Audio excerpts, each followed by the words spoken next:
নমস্কার, গল্পকুঞ্জে আপনাদের সকলকে স্বাগত। আজ আপনাদের শোনাব বিভূতিভূষণ বন্দ্যোপাধ্যায়ের লেখা গল্প জন্ম ও মৃত্যু। জীবনের মাঝে মাঝে বেশ চমৎকার ব্যাপার ঘটে। ভেবে দেখবার ও উপভোগ করবার জিনিস হিসেবে সেগুলোর মূল্য বড় কম নয়। সম্প্রতি আমার অভিজ্ঞতার গণ্ডির মধ্যেই এমনই একটা ঘটনা এসে পড়েছিল। ঠিক একটা ঘটনা না বলে বরং তাকে দুটো ঘটনার সমষ্টি বলা যেতে পারে। মধুপুরে একটা বাড়ি ভাড়া করবার দরকার ছিল। এক জায়গায় সন্ধান পেলাম। ভবানীপুরের এক ভদ্রলোকের বাড়ি আছে মধুপুরে এবং তিনি সেটা ভাড়া দেবেন। সকালবেলা তার ওখানে গেলাম। বেলা তখন 10টা। ভবানীপুরে ভদ্রলোক যে বাড়িতে থাকেন তা বেশ বড় বাড়ি, বাইরে সুসজ্জিত বৈঠকখানা। কিন্তু তিনি তখন বৈঠকখানার পাশে একটা ছোট ঘরের তক্তাপোষের ওপর বসে গুড়গুড়ির নল মুখে দিয়ে তামাক খাচ্ছিলেন। ভদ্রলোক বৃদ্ধ, বয়সে 65-র কাছাকাছি মনে হলো, কিন্তু তিনি নিজেই তার বয়সের সম্বন্ধে আমার মনে কোনো কল্পনার স্থান রাখলেন না। বললেন, আসুন আসুন, বড় ভালো দিনে এসেছেন। আজ আমার জন্মতিথি কি না, তাই বাড়িতে একটু উৎসব গোছের আছে। তা বেশ, এসেছেন যখন আপনাকেও ছাড়ছি নে, ইত্যাদি। কারোর জন্মতিথি উৎসবে যেভাবে তাকে মিষ্ট কথা বলবার দরকার ভদ্রলোককে আমি তা বললাম। কাজের কথাটা এই উৎসবের দিনে কিভাবে পারা যায় বা কতক্ষণ ধরে জন্মতিথিতে মঙ্গলেচ্ছা প্রকাশ সংক্রান্ত কথাবার্তা বলবার পরই বা কাজের কথা পারা সুষ্ঠু হবে, কিংবা আজকার দিনে বাড়ি ভাড়ার দরদস্তুর রূপ ইতর জনচিত কথাবার্তা বলা আদৌ শোভন হবে কি না ইত্যাদি মনে মনে তোলাপাড়া করছি। এমন সময়ে একটি সুন্দরী তরুণী হাসি মুখে বড় একটা ফুলের তোড়া হাতে ঘরে ঢুকলেন। পিছনে একটি যুবক। গৃহকর্তা বলে উঠলেন, এই যে অরুণা, এসেছিস দিদি? ও, পেছনে যে নির্মলকে গাঁট ছড়া বেঁধে এনে হাজির করেছিস, ছেড়ে আসা যায় না বুঝি? বেশ বেশ, আমরা হয়ে গেছি এখন বুড়ো সুড়ো। তরুণী ফুলের তোড়াটি বৃদ্ধের হাতে দিয়ে প্রণাম করে এবং হাসি মুখে বৃদ্ধের গালে দুটি ঠোনা মেরে ঘর থেকে বার হয়ে গেল। যুবকটিও গেল পিছনে পিছনে। বৃদ্ধ বললেন, আমার নাতনি, আমার বড় ছেলের মেয়ে, আয়ে পাস। ও বছর বিয়ে হয়েছে। স্বামী ইঞ্জিনিয়ার, বিলেত ফেরত, কর্পোরেশনে ভালো চাকরি পেয়েছে। কথা তখনও ভালো করে শেষ হয়নি, আর দুটি তরুণী ঘরে ঢুকল। এদের ঘাড়ের উপর এলো খোপা এলিয়ে পড়েছে। পরনে জামিয়ারের মতো ছোট কলকার কাজ করা নীল শাড়ি ও ব্লাউজ, গলায় সরু মফ চেন, পায়ে সোনালি জরির কাজ করা নাগরা। দুটি অবিবাহিতা, একটি গৌরী, অপরটি উজ্জ্বল শ্যামবর্ণা। এরাও ফুলের তোড়া দিলে। গৌরী মেয়েটি ঝিনুকের কাজ করা একটি নস্যদানি বৃদ্ধের হাতে দিয়ে বললে, বাবা পাঠিয়েছেন কুন্নুর থেকে। মা আসতে পারলেন না এখন, রাত্রে আবার থিয়েটারে যাবেন। বৃদ্ধ বললেন, আজ দুজনে বুঝি স্কুল কলেজ কামাই করে বসে আছো? যা, ও ঘরে যা, হরিদাসকে বলে রাখ গাড়ির কথা, আমার এরপরে মনে থাকবে না। তরুণী দুটি চলে যেতেই বৃদ্ধ বললেন, আমার মেজ মেয়ের মেয়ে, বাগবাজারে আমার মেজ মেয়ের শ্বশুর বাড়ি। গোরাচাঁদ মল্লিকের নাম শুনেছেন তো? ওই তাদেরই বাড়ি, বনেদি বংশ। গোরাচাঁদ মল্লিক ছিলেন আমার মেয়ের শ্বশুরের। এই যে ভূধর, এসো এসো বাবা, বসো। এবার আরও গুরুতর ব্যাপার। যাকে সম্বোধন করা হলো এবং যার নাম ভূধর, তার বয়স 50 থেকে 55। তিনি স্থূলকায় হলেও সঙ্গের মহিলাটির তুলনায় তিনি নিতান্ত কৃশ। এদের স্বামী স্ত্রীর পিছনে চারপাশ ঘিরে 6-7টি ছেলে মেয়ে। এদের বয়স 10 থেকে 19-এর মধ্যে। আর একটি 20-22 বছরের মেয়ে একটু পিছিয়ে ছিল, তার কোলে একটি শিশু। কিন্তু এ পর্যন্ত যে কয়টি মেয়ে এখানে দেখলুম তাদের মধ্যে এই মেয়েটি সর্বাপেক্ষা সুন্দরী। বৃদ্ধ তার দিকে চেয়ে বললেন, এই যে মৃণাল, পিছিয়ে কেন? আয় আয়, খোকাকে দেখি, দে একবার ভাই আমার কোলে। নিষেধ এলো না? আমার অবস্থা শোচনীয় হয়ে উঠেছে। ছোট ঘরে যে ফাঁকা জায়গাটুকু ছিল, স্বামী স্ত্রী তার অনেকটা অংশ জুড়ে দাঁড়িয়েছেন, বাকিটা জুড়েছে ছেলে মেয়ের দল। পেছনের মেয়েটির জন্যে তেমন জায়গা নেই। আমি সংকুচিত অবস্থায় চেয়ার যতদূর সম্ভব পিছিয়ে সরিয়ে নিয়ে গিয়ে দেয়ালের সঙ্গে মিশিয়ে দিয়েছি। জড় পদার্থকে আর সংকুচিত করা সম্ভব নয়, অথচ এই ভিড়ের মধ্যে দিয়ে ঠেলে যে বাইরে বেরিয়ে গিয়ে এদের স্থানের সংকুলান করব, তাও অসম্ভব। এরা আমাকে সংকোচের হাত থেকে শীঘ্রই অব্যাহতি দিলেন, এই জন্যে যে পেছনে আর এক দল এসে ঘরের বাইরে অপেক্ষা করছে। এরা না বেরোলে তারা ঢুকতে পারে না।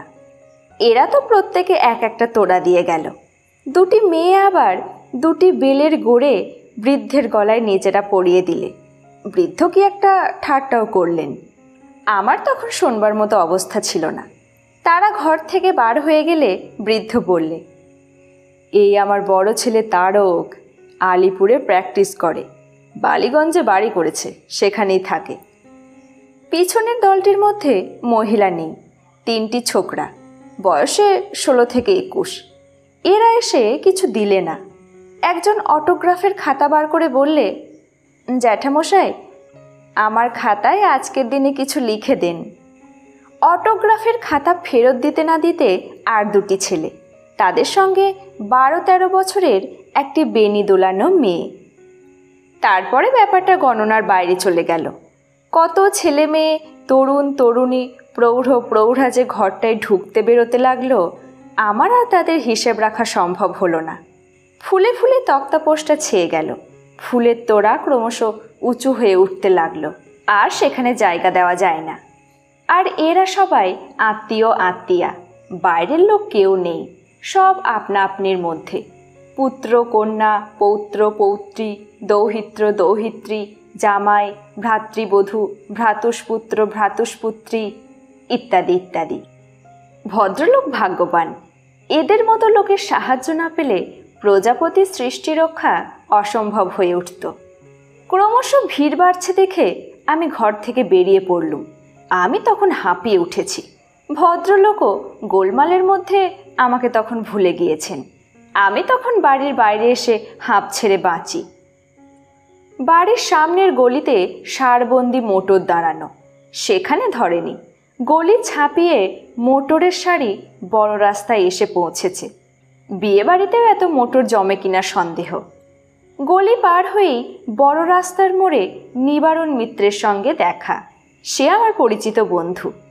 সেজেগুজে সিল্কের পাঞ্জাবি, শুরুওয়ালা নাগরা পরে তাকে ব্যস্ত সমস্তভাবে গলিতে ঢুকতে উদ্যত দেখে বললুম, ওহে, তুমিও কি বিশ্বনাথবাবুর বাড়ি যাচ্ছ নাকি?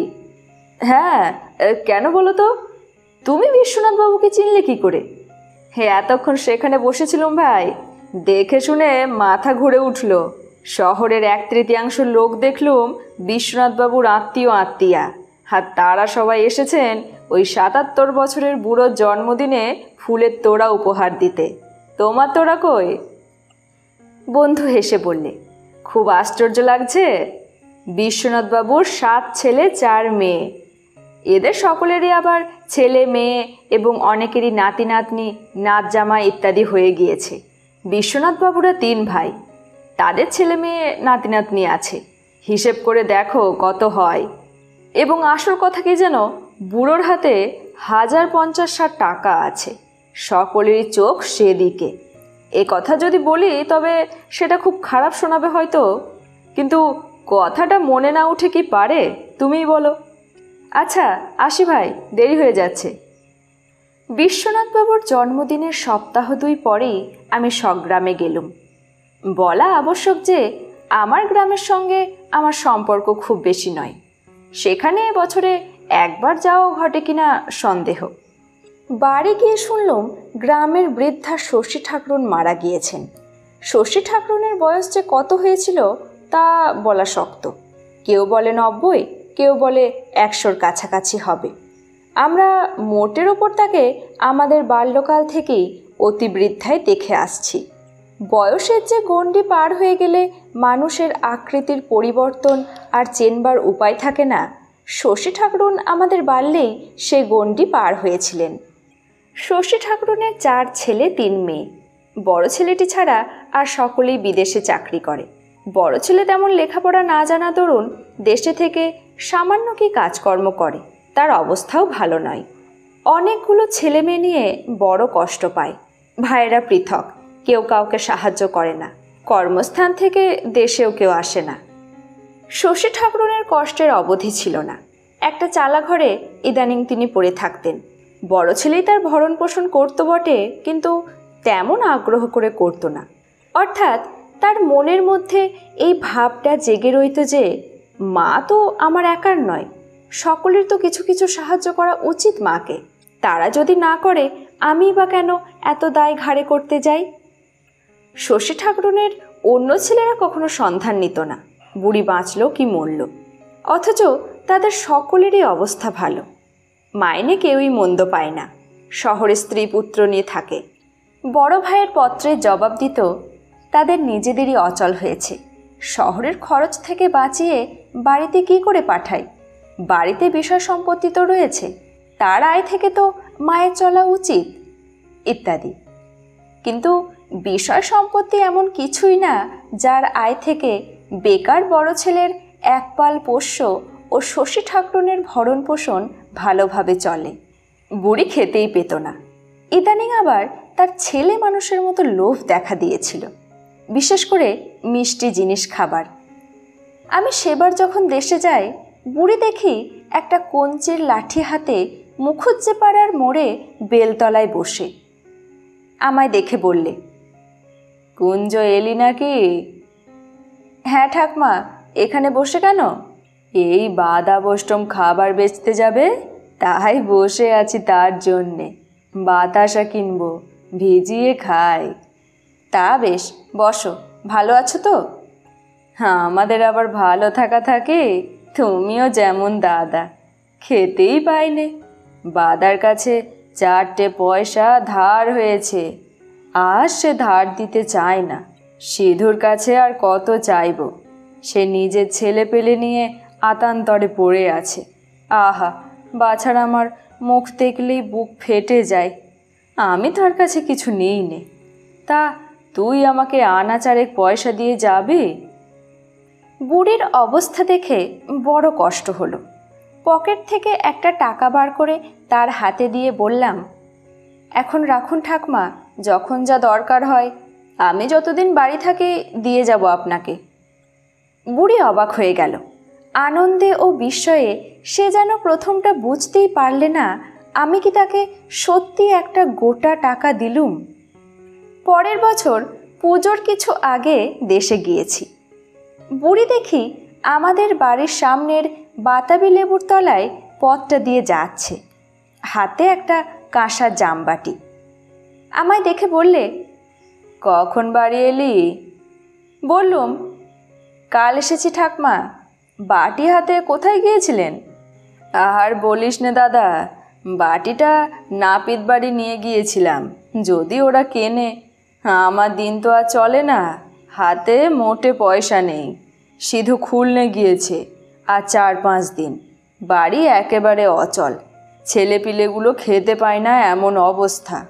তা বাটিটা বিক্রি করে আর কদিন যাবে ঠাকমা? তবু যে কদিন যায়, তা ওরা নিলে না, বলে এখন নগদ দিতে পারবো না। ধারে বাটি দিলে আমার কি করে চলে ভাই বলো তো? একটু গুড় খেতে পাচ্ছি না। বাটিটা বেচে ভেবেছিলাম আজ হাটে আতসের ভালো আখের গুড় আনতে দেব, আর আজকের হাটটাও হবে এখন। ছেলেপিলে শুধু ঝিঙে ভাজা আর ভাত খেয়ে মারা গেল। তা নিবি দাদা বাটিটা?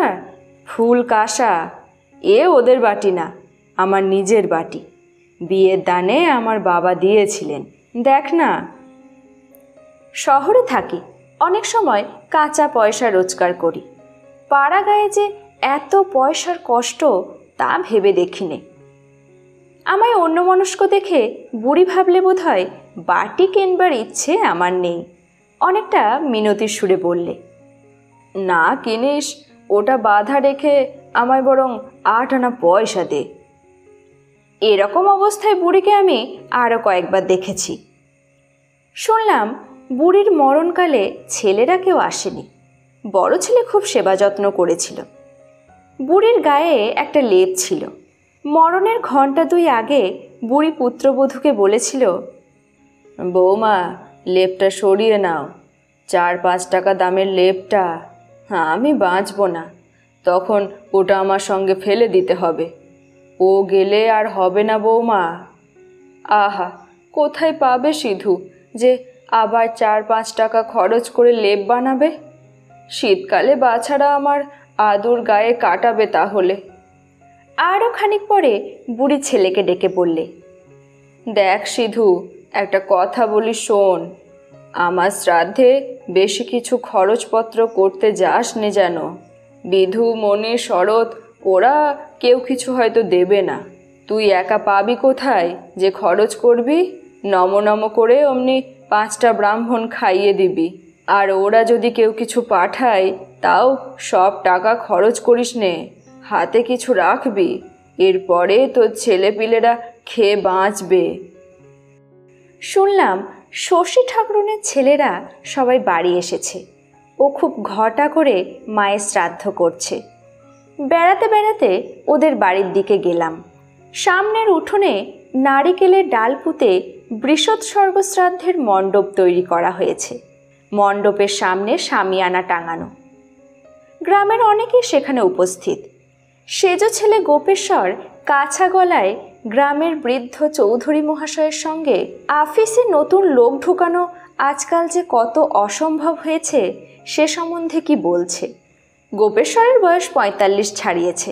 রেলের অডিট অফিসে বড় চাকুরি করে। চৌধুরী মহাশয় বোধহয় তাকে কারো চাকুরির জন্য বলে থাকবেন। কথার ভাবে তাই মনে হলো। আগে অনেক ঢুকিয়েছে কাকাবাবু, সিমসন গিয়ে পর্যন্ত আর সে সুবিধে নেই। সিমসন সাহেব আমি যা বলেছি তাই করেছে। এখন পোস্ট খালি হলে সব তলায় তলায় ঠিক হয়ে যায়, অফিসের আর সেদিন নেই। শুনলাম গোপেশ্বর রিটায়ার করার পরে প্রভিডেন্ট ফান্ডের দরুন প্রায় 18-19 হাজার টাকা পাবে। হাওড়ায় না বরানগরে জমি কিনেছে, সেইখানেই বাড়ি করবে। আজ 10-11 বছরের পরে সে দেশে এসেছে। মায়ের মৃত্যু না ঘটলে আরও কতদিন আসতো না তাই বা কে জানে। ওদের বাড়ির মধ্যে ঢুকে আমি অবাক হয়ে দাঁড়িয়ে রইলাম। এদের বাড়িতে যে এত ছেলে মেয়ে বউ ঝিচাকর আছে তা চোখে না দেখলে বিশ্বাস করবার জো ছিল না। মেজ সেজ ও ছোট ছেলের বউয়েরা এসেছে। তাদের ছেলে মেয়ে নাতি নাতনিতে বাড়ি ভর্তি। খুব ছোটবেলায় যে মেয়েদের দেখেছিলাম হয়তো অনেকের সঙ্গে খেলাও করেছি, তাদের বিয়ে হয়ে ছেলেপিলে হয়ে গিয়েছে। অনেকের স্বামীরাও এসেছে। তবু তো বুড়ির বড় মেয়ে অনেক দূরে থাকে বলে আসতে পারেনি। অপর 2 মেয়ে ও তাদের ছেলে মেয়েরা এসেছে। সবাই ব্যস্ত সমস্ত। এখানে তরকারি কোটা হচ্ছে, ওখানে জিনিসের ফর্দ হচ্ছে। বাড়িময় ছেলে মেয়েদের চিৎকার, হাসি, ছোটাছুটি।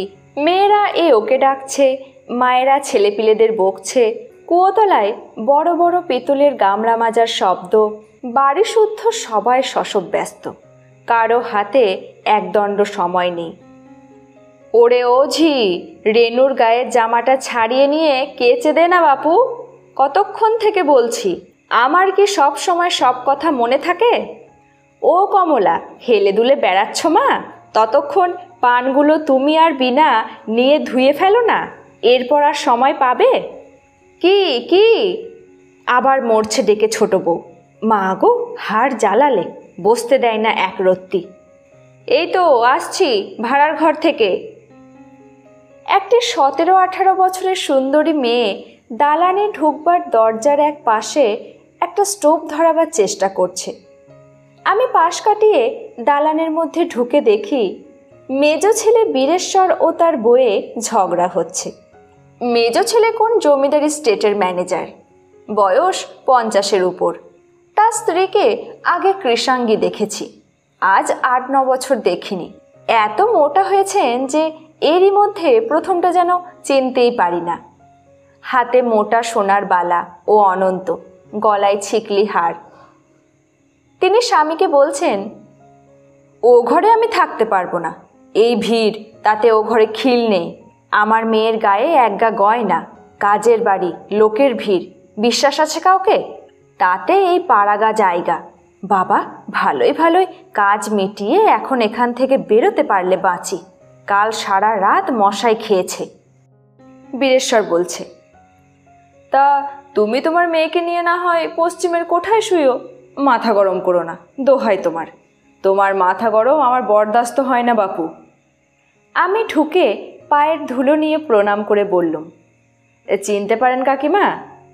তিনি কথার উত্তর দেবার পূর্বেই 11-12 বছরের একটি মেয়ে কোথা থেকে ছুটে এসে বললে, নাতনি এখনো পিন্টুকে দুধ খাওয়ায়নি মা, সকাল থেকে তাকে নিয়ে বাইরের উঠোনে বসে আছে, বললেও শুনছে না। বীরেশ্বর বললে, যা এখন যা, বলগে যা নাতনিকে, আমি ডাকছি।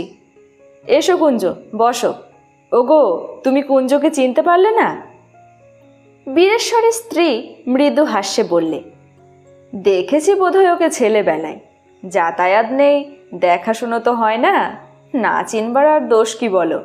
শাশুড়ি মারা না গেলে কি এখন আসা হতো? চিঠি পেয়ে আমি বলি, না যেতে হবে বই কি, দেশে একটা মান খাতির আছে। শাশুড়ির কাজটা ভালো করে না করলে লোকে ওদেরই দুষবে।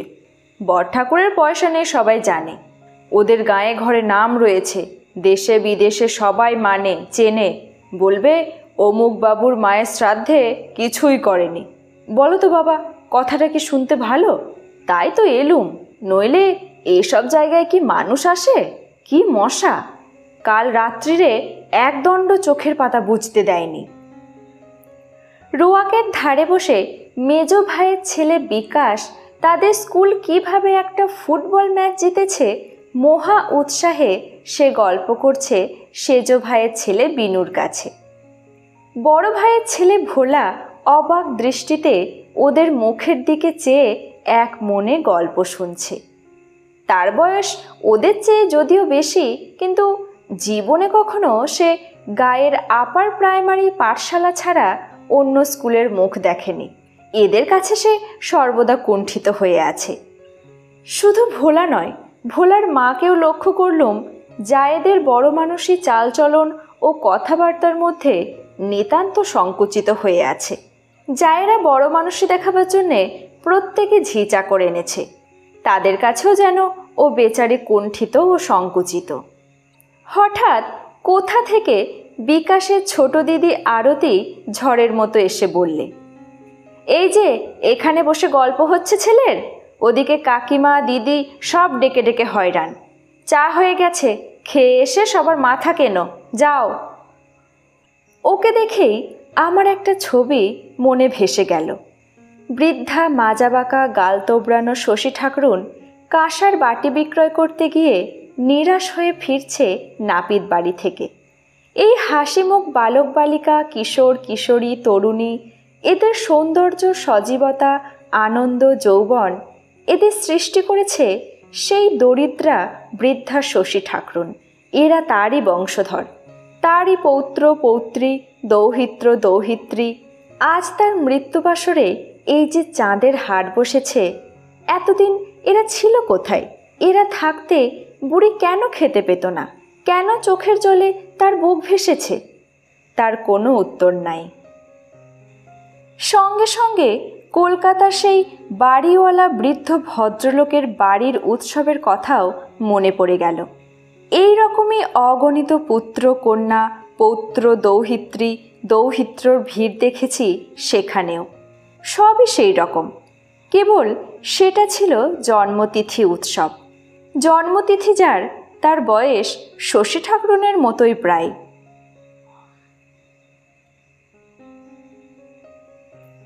ধন্যবাদ। গল্প পাঠ ভালো লাগলে গল্পকুঞ্জ চ্যানেলটিকে সাবস্ক্রাইব করে আমাদের সঙ্গে থাকুন।